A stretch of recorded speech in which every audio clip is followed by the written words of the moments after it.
Bismillahirrahmanirrahim. With the name of Almighty Allah, who is the most beneficent, most merciful, most gracious, and the source of all knowledge.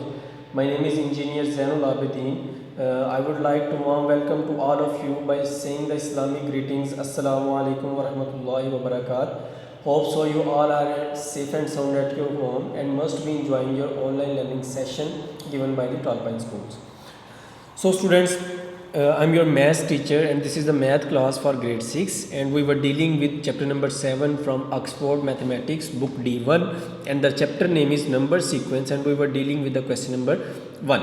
So students, according to the statement of the question, we first have to find out the rule of the sequence. We are given with the sequence and we need to find the rule of this sequence. Also, we need to find the next two terms. What are the next two terms of the sequence?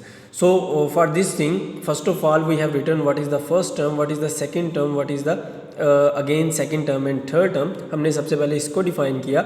अब हम देखते हैं कि इस sequence के अंदर rule जो है वो कौन सा और किस किस्म का जो है वो इन्वॉल्व हुआ है. सो स्टूडेंट्स चेक करते हैं कि ये आपके पास जो है इसके अंदर कौन सा और किस किस्म का रूल जो है वो इन्वॉल्व होता है. सो फर्स्ट ऑफ ऑल हमें देखने की ज़रूरत है कि हमारा सीक्वेंस जो है वो इंक्रीज़ कर रहा है या डिक्रीज़ कर रहा है. अब अगर आप देखें, अगर आप माइनस साइन को इग्नोर करते हुए देखें तो आपका सीक्वेंस जो है वो कंटिन्यूसली डिक्रीज़ करता जा रहा है. First we have 16,384, next we have 4096, next we have 1024. Sequence continuously आपके पास डिक्रीज़ करता जा रहा है, लेकिन अल्टरनेटिंग जो आपके पास नंबर्स हैं वहाँ पे अल्टरनेटिंग जो सीक्वेंस की टर्म्स हैं उनके साथ माइनस का साइन जो है वो इन्वॉल्व हो रहा है. फॉर एग्जांपल फर्स्ट टर्म के साथ है, फिर थर्ड टर्म के साथ है, फिर फिफ्थ टर्म के साथ आपके पास माइनस का साइन जो है वो आ रहा है. No let's see what we can do in this sequence and this is actually the question number 7, exercise 7A and question number 1 and E part from your exercise. Okay students, let's check out what is the rule of this. So first of all sequence जो है वो continuously decrease कर रहा है. अगर आप जो है वो माइनस करके भी देखें तो ये बहुत बड़ी वैल्यू का डिफरेंस आ रहा है, जो कि इस चीज़ को जाहिर करता है कि आपके पास सीक्वेंस के अंदर जो है वो सब्ट्रैक्शन का फिनोमेना जो है इन्वॉल्व नहीं है. क्योंकि अगर आप जो है 16,000 माइनस 16,384 में से 4096 को माइनस करते हैं तो ये आपके पास ऑलमोस्ट 11,000 एंड समथिंग आंसर आ जाता है, जो कि बहुत बड़ा आंसर है. लेकिन अगर आप 4096 में से 1024 को सब्ट्रैक्ट करते हैं तो इसके नतीजे में आपके पास 3072 आंसर आ जाता है, जो कि इस चीज़ को जाहिर कर रहा है कि आपके पास सीक्वेंस के अंदर सब्ट्रैक्शन जो है वो इन्वॉल्व नहीं है.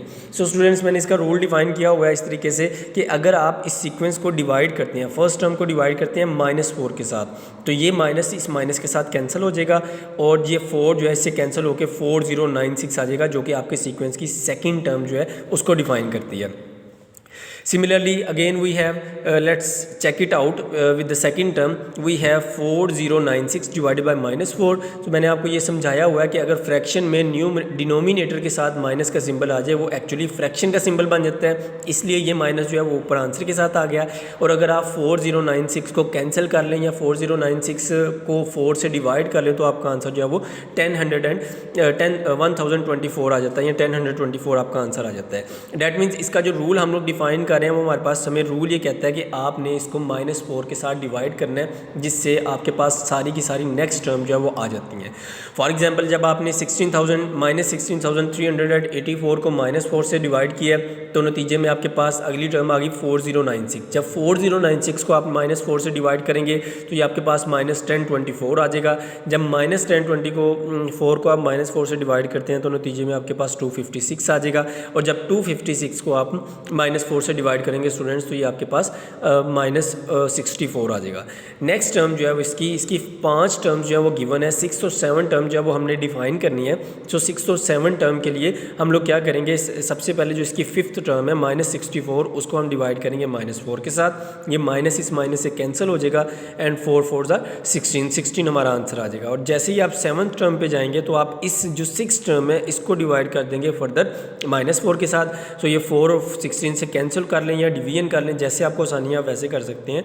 और ये माइनस जो है ये डिनोमिनेटर के साथ है तो ये पूरी फ्रैक्शन का माइनस है तो ये माइनस आ जाएगा और डिवाइड करने के बाद आपके पास आंसर जो है वो 4 आ जाता है.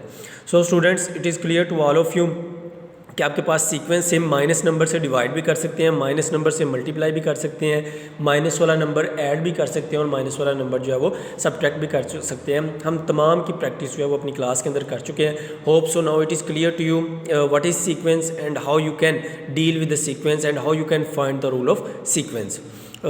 In the next lecture we will try to learn some more thing about the sequence. Till now, Allah Hafiz.